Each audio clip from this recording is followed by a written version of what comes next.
বছরের শুরুতে শিক্ষার্থীদের হাতে সব বই দিতে না পারায় অভিভাবক এবং ছাত্রছাত্রীদের কাছে দুঃখ প্রকাশ করেছেন শিক্ষা উপদেষ্টা ডক্টর ওয়াহিদুদ্দিন মাহমুদ।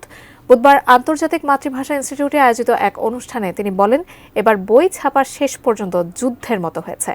চেষ্টা করেছি দলীয় রাজনীতি নিরপেক্ষভাবে বইয়ের মধ্যে যেন সব থাকে।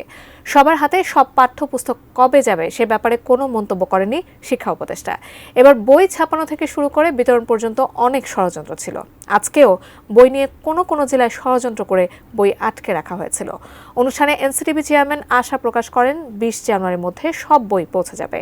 41 কোটির মধ্যে 6 কোটি বই গিয়েছে সব জেলায়। তবে মাধ্যমিক ও উচ্চশিক্ষা বিভাগের সচিব আশা প্রকাশ করেন 30 জানুয়ারির মধ্যে সবার কাছে বই পৌঁছে যাবে। তিনি জানান, মোট 523টি বইয়ের মধ্যে এবার 441টি বই পরিমার্জন করা হয়েছে। এবার সব বই বাংলাদেশে ছাপানো হচ্ছে বলে জানান তিনি।